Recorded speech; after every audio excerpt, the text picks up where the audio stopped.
The war in Sudan is an interesting war.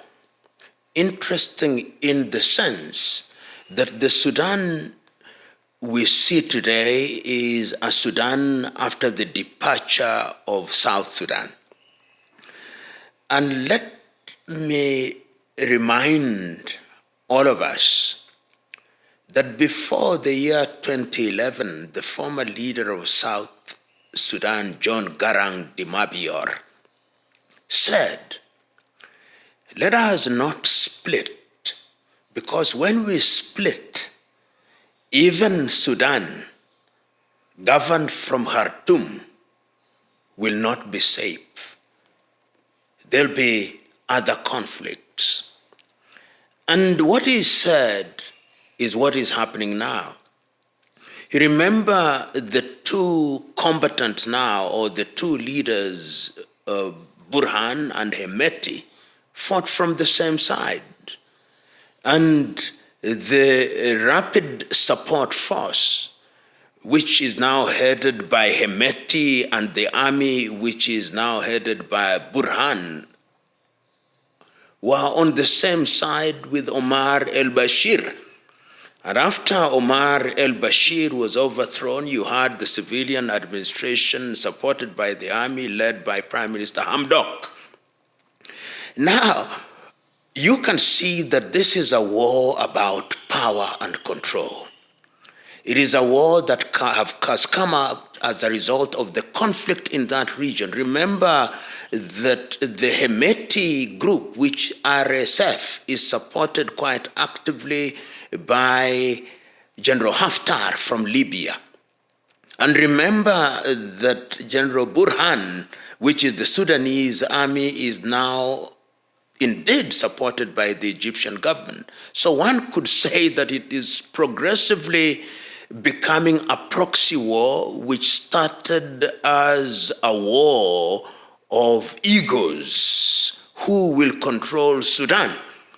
And what has then happened is you now have an army which is on the run, and you have an army by RSF which has put together a number of mercenaries. It is now known that many who are fighting on the side of Hemeti come from Niger, from Chad, from the Sahel, from Libya.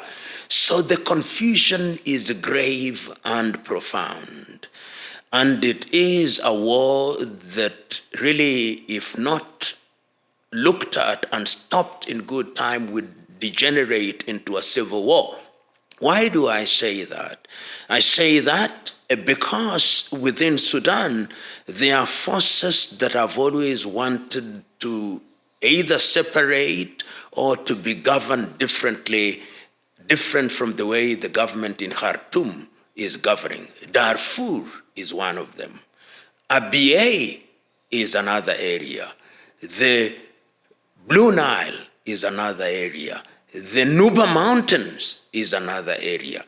And there are those who have always argued that the philosophy of the Sudanese administration is to Arabize Sudan. And they say this, it started with Al-Turabi, and it was manifested through the Janjaweed, and they think that both Burhan and Hemeti are actually purveyors of pan-Arabism and Arabization of Sudan. So in as much as they are fighting each other, from some quarters, they are seen to be ideological twins. So it is a complex war, the war in Sudan, now referred to as the forgotten war. Forgotten because major news or media houses no longer talk about it, yet it has generated refugees in the millions. The unfortunate and forgotten war, the war in Sudan. You know, because this is an African war, And there is a sense in which events in Africa are sometimes very peripheral to the international media houses. And for that reason, if you look at many media houses, whether they are the big Western media houses like Deutsche Welle or Western medias, or particularly Deutsche Welle, CNN, or the BBC, or Radio or France TV, or any one of them, they don't talk about it because from where they sit, it is not a country that has a lot of strategic significance for them. And the African media houses do not have the capacity to really have people on the ground. They don't have the financial capacity. They don't have capacity to actually report these things in the manner that they ought to be reported. The net effect is that if you ask 1 out of 10 people in any country in Africa, they don't know what is happening in Sudan. And we know as a fact that there are refugees in Chad, refugees in Ethiopia, refugees in South Sudan, refugees in Egypt, refugees in Libya to the extent that they are not expelled. And the humanitarian situation there is dire. It is dire because even the support system from multilateral organizations such as the UN is very minimal. The African Union is silent. There have been attempts, as you and me know, by IGAD to mediate a solution to that problem, but that also has not taken anybody any distance. And this is something that must concern all persons, and particularly Africans of goodwill, that you have a major conflict of this kind, and this kind of conflict has not animated the African heads of states and government to convene an urgent meeting of heads of states and government to discuss how to resolve the issue. I'm aware that IGAD has tried to do something, but IGAD should not be operating without reference to the African Union. And that tells you how weak the situation is with African organizations. The only attempt at peacemaking, which one would have said has tried to do something, is once again an American-mediated process which took place in Jeddah in Saudi Arabia. But even that did not go very far. And the net effect, as I've said, is that the war is almost forgotten. And the attitude is almost, let them fight themselves until they resolve the problem either by way of surrender of the other or by way of defeat of the other. A very unfortunate situation. Kenya was supposed to lead the peace process under IGAD, but very quickly the president of Sudan, Major General Burhan, said that Kenya was not an independent arbiter. And you know that General Hemeti of RSF did visit Kenya and met the Kenyan president, and as a result of that, the ambassador of Sudan was recalled back to Khartoum. So Kenya is not once again in this conflict being seen as an independent arbiter. And this is what I think is the problem, that the tendency by individual African countries to take steps in matters as complex as these without consultation is dangerous from a diplomatic standpoint, because it then undermines the diplomatic power of such countries. And my view, once again, is that when you want to resolve regional conflict, it is always wise to use the avenue that is provided by regional organization.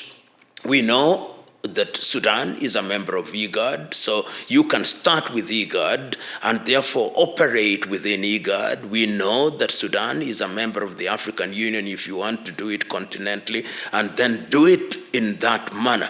But if you want to be unilateral, as if you are one of the major powers, the net effect is that you'll find yourself being excluded and being considered as a pariah nation.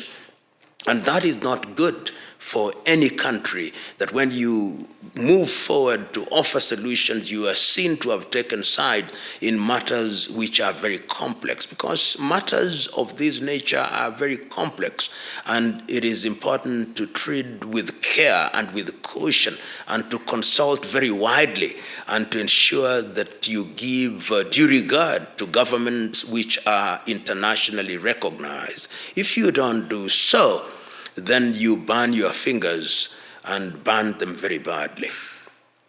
Within the continent of Africa, the impact of the war in Sudan is major.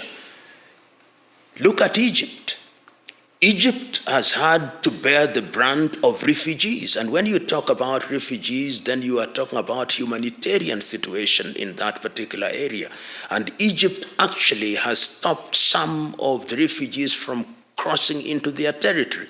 Look at Chad, which has had her own problems. The humanitarian situation in that part of the world is terrible.